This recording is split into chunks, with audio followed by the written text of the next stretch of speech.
Hey friends, welcome back to Onward. I'm currently sitting on my closet on a giant duck squishmallow named Avery with a dinosaur on my head, which can only mean one thing. Either I've gone crazy or it's time for a new episode of Onward. That's right, welcome back to the podcast. I have so much I want to get off my chest today, so many exciting new things to get into, so let's just dive right in. The first thing that I want to be talking about is that I am starting at a new school this week.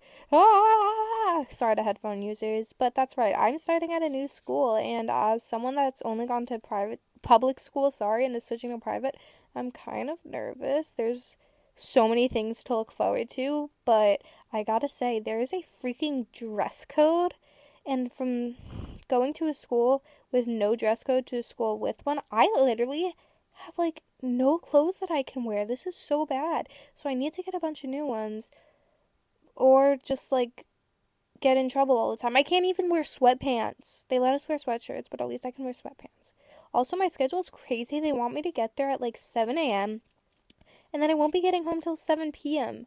I'm working longer than a 9 to 5. Where's my compensation? I'm on my equal pay. Thank you very much. I want 100K. Thank you. Nah, I want a whole 401k with this. Come on now. But seriously, I'm starting at a new school and I couldn't be more excited. I am so happy to be leaving the environment that was my old school. As much as I did love some of the people within it and some of my experiences there, last year I left due to medical reasons and missed about half the year. And so I reclassed and am starting fresh at a school where I can feel confident being myself and a bit more calm when it comes to academic competition because you know what? I don't want to be killed over getting a B plus. Thank you. Moving on. Actually, not really.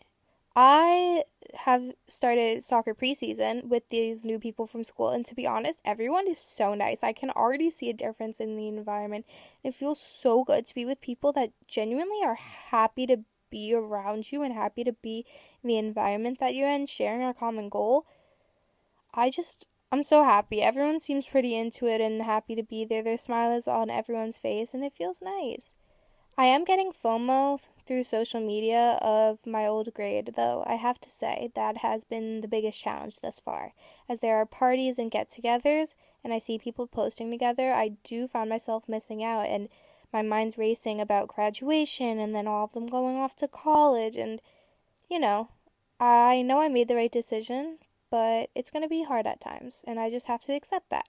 And I know I'm going to make my own traditions at my new school and embrace it and have fun and make new friends and take lots of cool pictures. Not that that's the most important thing, but you know, it can be hard. Social media can be hard. I'm going to do a whole episode on it, so get excited.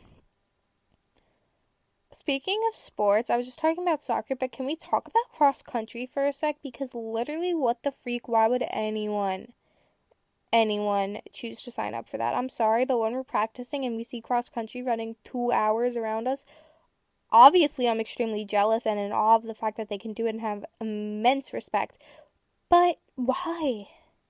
Why torture yourself? If any of you do cross country, please respond in the comments. Or not the comments, please respond to the question below and let me know how you do it. Because truly, I think all of you are superstar, rock star, superheroes.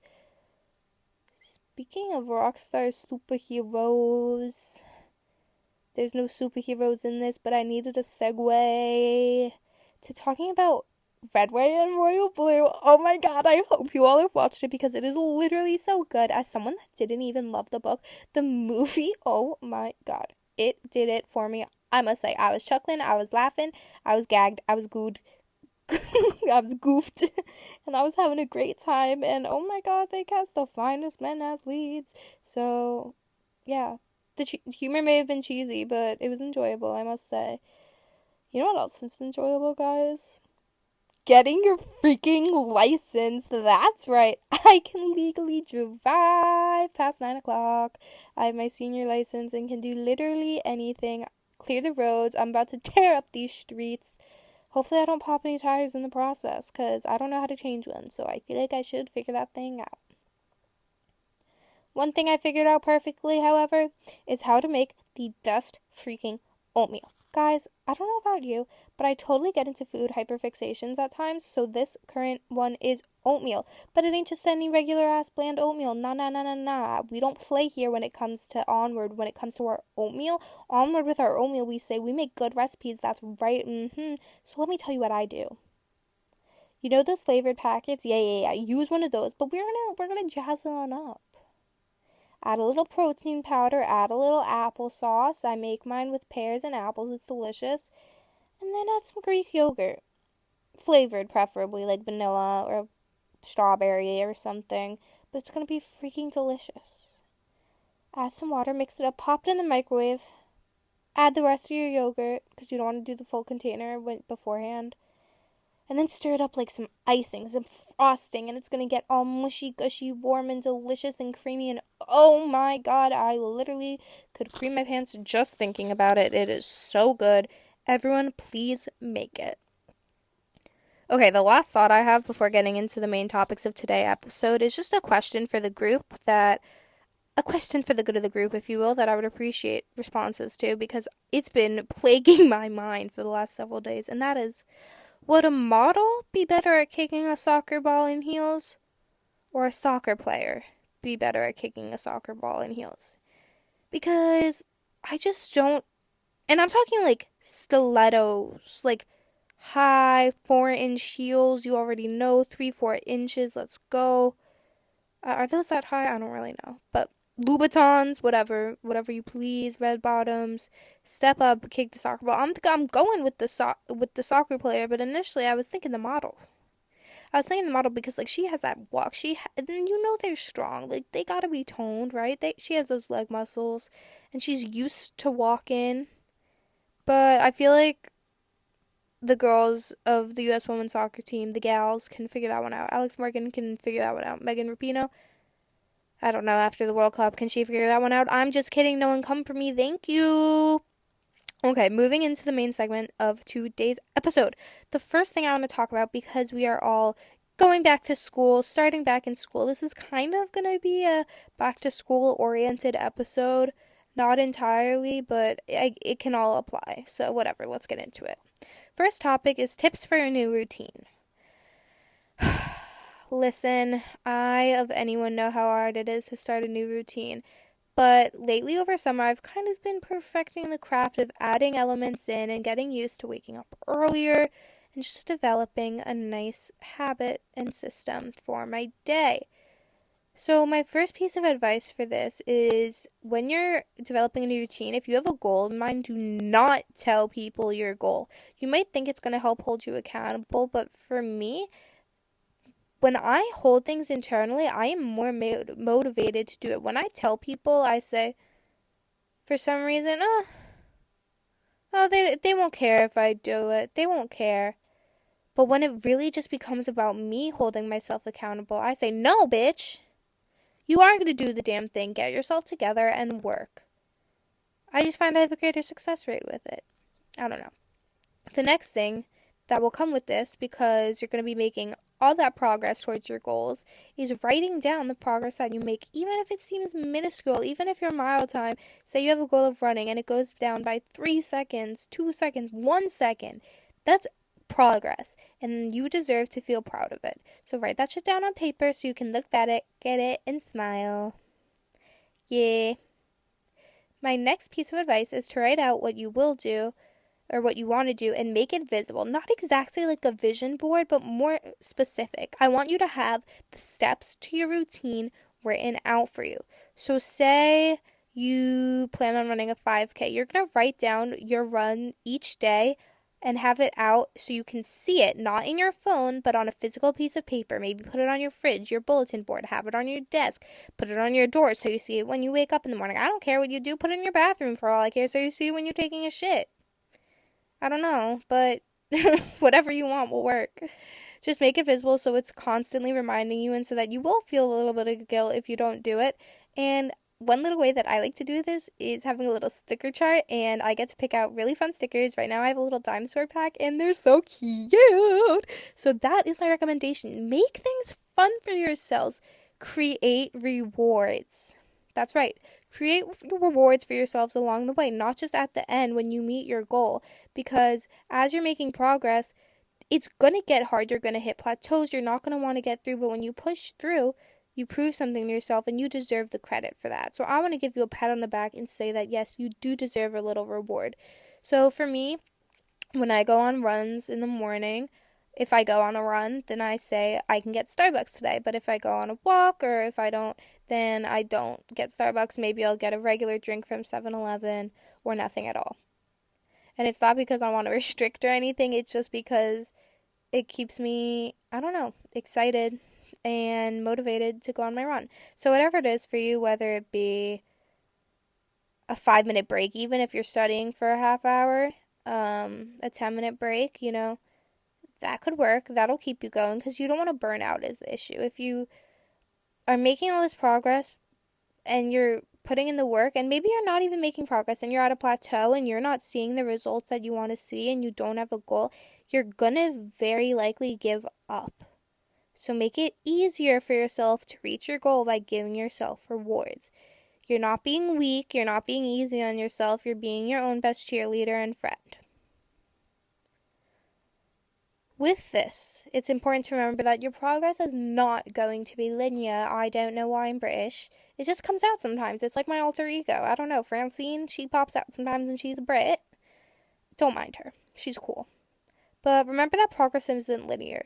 You're going to bounce back, bounce forward, go 3 steps back, 1 forward, 5 steps back, and then 10 forward, and you're going to be like, hell yeah. That's how progress works. It's not a straight line. It's a freaking mess. It's a mess. It's a scribbly scrabble. So don't be hard on yourself. And the last tip for starting a new routine is that it's fucking hot. Are you kidding me? When someone's disciplined enough to get their stuff together, that's hot. If they go to the gym, if they go on a run, if they're reading a book, if they're attaining to their studies and getting everything done, that's hot, okay? So if that's what gets you motivated, that's what gets you motivated. My next topic is so fun. Confidence. That's right. Now, mainly I'm going to be talking about confidence in school because as a youth in America, this is most where it's relevant to me or online. However, in school, if you're someone like me who has social anxiety and you constantly feel like you have eyes all over you and on your back, just try and keep these following tips in mind. My first is to change how you speak to yourself. I'm the first that is guilty of this. I'm so guilty of being mean to myself and being a bully and saying, oh, you suck, oh, you're ugly, oh, you're this, you're that, do better. And you know what? I'm not doing better by doing that. I'm actually doing worse because it's making me want to do something less. However, if I was to say, you know what, Emily? You actually are pretty. I'm gonna feel better going at her. You know what, Emily? You actually are smart. I'm gonna feel better. So just by the way we speak to ourselves subconsciously, we're gonna change our attitudes and it's gonna affect our confidence. Changing how we speak to ourselves is finally gonna give us the power back as opposed from others. It's going to give us the power to believe ourselves, and you have to be able to trust yourself and listen to yourself, and it's going to come with time, it's going to come with practice, it's going to come with patience, but you have to start being your own bestie. I say this every episode, guys. Get it together. Be your own best friend. So now that you have the power, you're taking it, you're revoking it from these freaking high school bullies. Down the high school bullies. Is that what the line is? I don't know. Who are jerks, who are idiots, who have opinions and values that you would not agree with or justify, and that you would spit at in any other context. However, when it comes to your looks, when it comes to popularity or anything like that, that's when you give them power? No, baby. Take it back. Speak kindly to yourself. And assert yourself, assert your dominance, and that your opinion of yourself is above that of others' opinions of you. Because ultimately, at the end of the day, what matters most is your opinion of yourself, not what others think of you. My next piece of advice is to set boundaries. Now, this might sound a little off, but boundaries are what keep us comfortable. And when we're comfortable, we're confident. right? Setting boundaries also asserts dominance in a way and garners a level of respect from others that you just don't notice from other situations. I think people can feel scared to can feel scared to set boundaries a lot of the time. I've felt this. I'm sure you have as well. And so you know that the power it takes and the confidence it takes to do that. And so freaking do it, and it'll get easier with time, and people are going to look at you and take you more seriously as time goes on. Swiftly moving on to the next piece of advice, it's to find what you like about yourself. As someone that has been down in the deepest depths of depression, I know what it's like to feel like there's literally nothing about yourself to like. However, there most certainly is. In fact, there's more than one thing to like.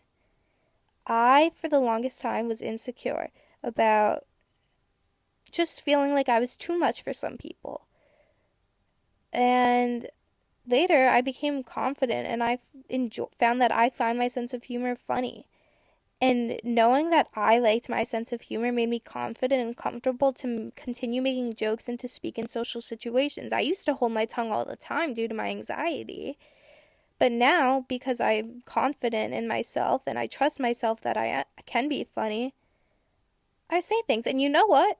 One day someone told me that I was funny, and that compliment has stuck with me because it was as really early on when I decided just to flip that switch. So I'm telling you, people will notice a change.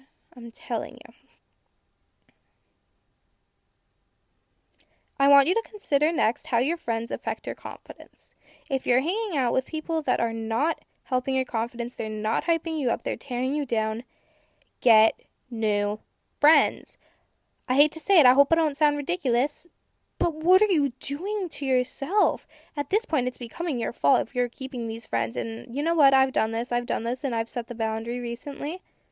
And I have felt better than I have for years. This weight off my shoulder, this burden taken away from me, just because I stepped away from a friendship. It's that simple. I feel more confident. I'm second guessing myself less, and I'm simply breathing more easily.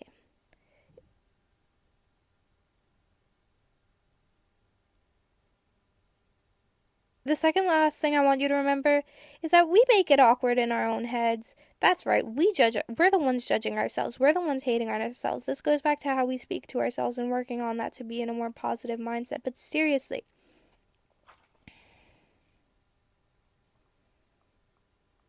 we trick ourselves into thinking everyone hates us when they don't, and that everything we say is weird when it's not. It's simply you being a bully to yourself. And unfortunately, this narrative, you're going to create a victim complex and think that everyone hates you and blah, blah, blah, and then no one's going to want to be your friend, because I've been there. You suck. I sucks. Okay? That's right. The final topic I would like to address in today's little school-themed episode is how to enhance your school day a bit and how to make the day just better, go by a bit faster. My first piece of advice is to have a solid morning routine. This is going to set you up for the day and leave you feeling good. If you just roll out of bed in the morning, throw on a random t-shirt and shorts, you're not going to feel yourself. But if you set out an outfit the night before, maybe put on a little makeup, do your hair, get some hype music going, get some good food in you, you're going to be feeling freaking 100% walking on sunshine, and you're going to have a great day. Next, make everything a game. I think it is so fun to set races for myself, to try and beat my previous score, my previous test, or maybe if I have a friend to study with, to do stuff side by side, just so that I can incentivize myself and race myself, and it makes it feel, I don't know, the competitive edge just adds something and makes me want to work harder for it, I guess. Next, do not isolate. When you're down, do not isolate. Try not to use all your lunches to study. Use some of them, get your studies done, but hang out with your friends sometimes, please. Because for 2 years, I sat in that library not doing it, and I felt the consequences. Try going out, talk to new people in your classes, go to a library, go to the coffee shop, and simply open up. People are a lot more willing to make new friends and to talk to you than you think they are. I promise you. All you gotta do is try. The first word is always going to be the hardest to get out, but from there it's really going to flow. I promise you. Give it a shot. My next piece of advice is to engage with your teachers. Now, I'm not saying you have to be a teacher's pet and be annoying and kiss your teacher's ass, but it's important that you talk with them at times so that they actually think you like them. And you don't have to love this teacher, but you do have to respect them. And you do have to follow their rules to a certain degree so that you can get things out of them. If you engage with your teachers properly and you show respect for them and you follow their rules, they're going to be more kind to you, more lenient with their grades, and it really will benefit you. It's a hack, you know? If you don't believe in common respect, think of it as a hack for getting better grades. Thank you. Some people are just so rude and it pisses me off. The last thing I want to leave you with for school is to not put too much pressure on it. You simply will burn out. Yes, grades are important, especially in high school. Remember, freshman, sophomore, junior, whatever, all your years of high school, your grades are important. Senior year too. But it shouldn't be your life. As I said earlier, you should be seeing friends. You should have some sort of extracurriculars. You should have downtime, have a hobby, or else you'll burn out. And it's going to be really, really hard to bounce back. It's going to be painful. You might be depressed. You might be anxious. It's going to take the fun out of school. And that's right. There can be fun in school with games or with seeing people. But as soon as the pressure becomes too much, you take it away. So try and be kind to yourself. I think that's the overarching lesson of today. Avoid putting pressure on yourself and simply meet yourself where you're at and accept that it is okay. I can't wait to update you guys when school actually starts on how everything goes, on if there are any parties, if there are hot boys. No, I'm kidding. But